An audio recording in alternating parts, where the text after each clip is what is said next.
ഹരിയോടൊപ്പത്തിൻ്റെ പുതിയൊരു ലക്കത്തിലേക്ക് സ്വാഗതം. കേരളത്തിലേറെ പ്രശസ്തമാണ് ആറ്റുകാൽ പൊങ്കാല.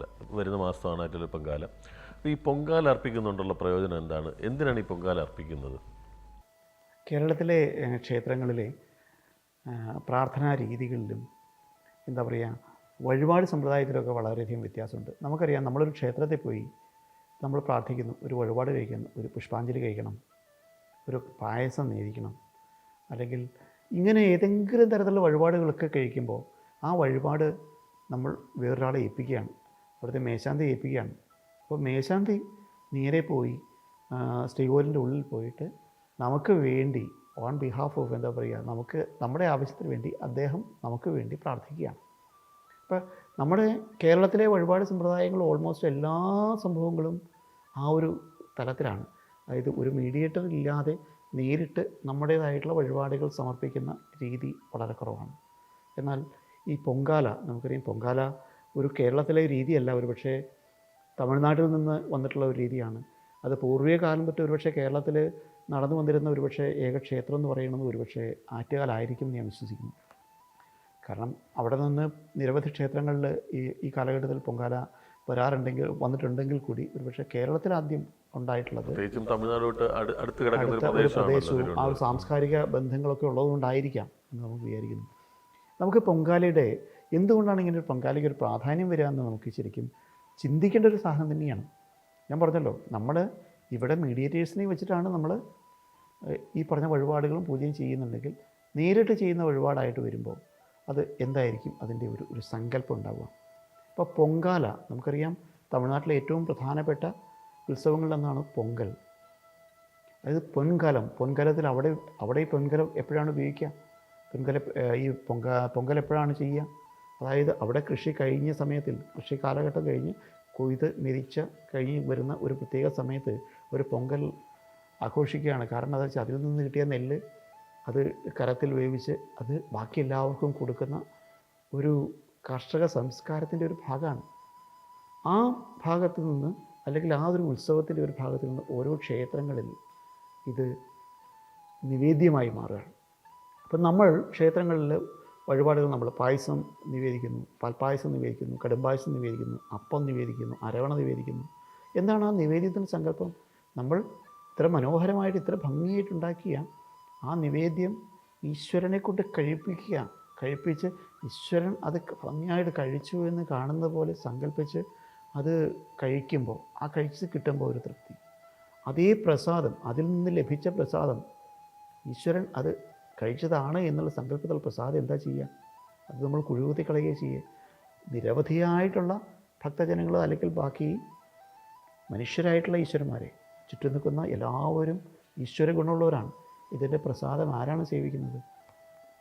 അത് സ്വാദോടെ കഴിക്കുന്നത് ചുറ്റും നിൽക്കുന്നവരാണ്. അപ്പോൾ ഇങ്ങനെ ഉണ്ടാക്കുന്ന, അല്ലെങ്കിൽ ആ ഒരു സങ്കല്പത്തിൻ്റെ വേറെയൊരു ഭാഗമാണ് ഇത്. ഞാൻ തന്നെ ഉണ്ടാക്കി, ഞാൻ തന്നെ നിവേദിക്കുക. അപ്പോൾ ഒരു പൊൻകലം, ഒരു മണ്ണിൻ്റെ കലമാണെങ്കിലും, മണ്ണിൻ്റെ കലത്തിലാണ് ഉണ്ടാക്കുന്നതും നമ്മൾ വിചാരിക്കുന്നത്. കാരണം വളരെ സാധാരണക്കാരനെ സംബന്ധിച്ചോളം, വളരെ പാവപ്പെട്ടവനെ സംബന്ധിച്ചോളം മണ്ണ് കൊണ്ടുള്ള ഒരു കലം എന്നുള്ളത് അവനെ സംബന്ധിച്ചോളം സ്വർണ്ണം കൊണ്ടുള്ള കലം തന്നെയാണ്. അവനെക്കൊണ്ട് ചെയ്യാൻ കഴിയുന്നതിൽ ഏറ്റവും വലുതാണ്. അതിന് ആ ഒരു പ്രാധാന്യത്തിന്, അതിനെ പൊന്നായിട്ട് അവർ കണക്കാക്കുന്നു. അങ്ങനെ ഒരു കലത്തിൽ പായസം ഉണ്ടാക്കി അത് ഭഗവതിക്ക് നിവേദിക്കുക. ആ ഭഗവതി കഴിക്കുക എന്നുള്ള സംഭവം നമ്മൾ തന്നെ ഉണ്ടാക്കി കൊടുക്കുമ്പോൾ കിട്ടുന്ന ഒരു സന്തോഷം. നമ്മൾ സംസാരിച്ചിട്ടുള്ളതാണ്. നമ്മളൊരു കുടുംബത്തിൽ ഒരു ഗസ്റ്റ് വരുമ്പോൾ ആ ഗസ്റ്റിന് നമ്മൾ ഭക്ഷണം ഉണ്ടാക്കി നമ്മൾ കൊടുത്ത് വിളമ്പിക്കൊടുത്ത് ആ ഗസ്റ്റ് അവിടെ മുമ്പിൽ നിന്ന് വടിച്ച് നക്കി ആ ഭക്ഷണം കഴിച്ച് കണ്ടാൽ നമുക്ക് കിട്ടുന്ന തൃപ്തി എത്ര വലുതാണ്. അതോടൊപ്പം തന്നെ ഈ ഭക്ഷണം മറ്റുള്ളവർക്ക് നമ്മൾ തന്നെ ഉണ്ടാക്കി ഈശ്വരനെ കൊണ്ട് കഴിപ്പിക്കുക. ഇത് ശരിക്കും ഒരു വലിയ കൾച്ചറിൻ്റെ ഭാഗമാണ്. അതായത് തമിഴ്നാട്ടിലുണ്ടായിരുന്ന ആ ഒരു പൊങ്കൽ കൾച്ചറിൻ്റെ ഒരു സംഭവം ആലോചിക്കൂ. അതായത് നമ്മൾ കൃഷി ചെയ്ത് ഉണ്ടാക്കുന്ന ആ ഒരു നെല്ല്, അത് എന്താ പറയുക, അരിയായി കഴിയുമ്പോൾ അതിൽ നിന്ന് ഭക്ഷണം ഉണ്ടാക്കി, ഒരു പാത്രത്തിൽ ഭക്ഷണം ഉണ്ടാക്കി ഞാൻ ഒരാൾക്കെങ്കിലും ഞാൻ കൊടുക്കും. മറ്റൊരാളെ കഴിപ്പിക്കാൻ കിട്ടുന്ന നമ്മുടെ ഒരു മനസ്സിനെ, അതിനെ ഡെവലപ്പ് ചെയ്തിട്ടുള്ള അല്ലെങ്കിൽ അതിനെ ശരിക്കും ഒരു ഈശ്വര ഭജനമായിട്ട് കണക്കാക്കിയാണ് അവർ ആ ഭക്ഷണം ഉണ്ടാക്കി കൊടുക്കുക. അത് തുടർന്ന് ക്ഷേത്രങ്ങളിലേക്ക് മാറിയപ്പോൾ ആ ക്ഷേത്രങ്ങളിൽ അത് ഈശ്വരനായി, ഭഗവതിക്കായി. അതിൻ്റെ പ്രസാദം എന്താ ചെയ്യുക? ആ പ്രസാദമാണെങ്കിലും കുറഞ്ഞത് ഒരാളുടെയെങ്കിലും വയറ് നിറയാനുള്ള ഭക്ഷണം അവിടെയുണ്ട്. അപ്പോൾ ഈ പൊങ്കാല നിവേദ്യത്തിൻ്റെ ഏറ്റവും വലിയ പ്രാധാന്യം എന്നുള്ളത് നമ്മളെ തന്നെ ശീലിപ്പിക്കുന്ന ഒരു കൾച്ചറാണ്. അതായത് നമ്മളിപ്പോൾ ആറ്റുകാൽ ഭഗവതി ക്ഷേത്രത്തിൽ പോയി അല്ലെങ്കിൽ നമ്മളവിടെ പൊങ്കാല ഇടുമ്പോൾ നമ്മൾ മനസ്സിലാക്കേണ്ട കാര്യമുണ്ട്. കാരണം ഭഗവതിക്ക് നിങ്ങളെയൊക്കെ കാണേണ്ട ഒരു കാര്യം നിങ്ങളുടെ മനസ്സാണ് കാണേണ്ടത്.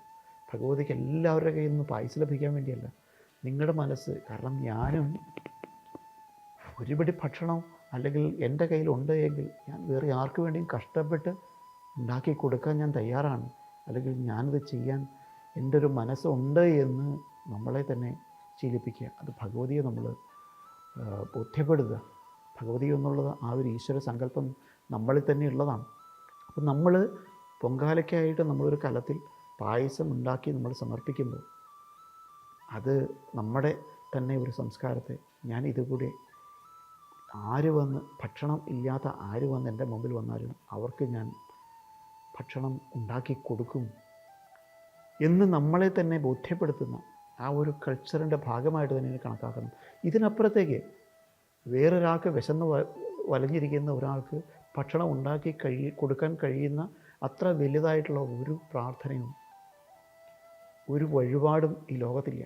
അപ്പം അതുകൊണ്ട് തന്നെ ആറ്റുകാല പൊങ്കാല തീർച്ചയായിട്ടും അത്രയധികം പ്രാധാന്യമുള്ളതാണ്. അതായത് നമ്മളെ പലതും ഇത് പഠിപ്പിക്കുകയാണ്.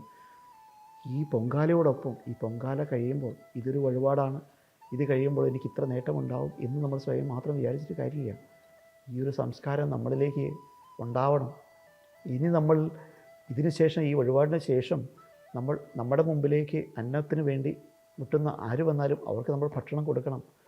ആ ഭക്ഷണം കൊടുക്കുമ്പോഴാണ് ഭഗവതി നമ്മളെ അനുഗ്രഹിക്കുക. കാരണം കൊടുക്കാൻ പഠിക്കുന്നവർക്ക് മാത്രമേ ഈശ്വരൻ നേടാനുള്ള അവസരങ്ങൾ നൽകാറുള്ളൂ.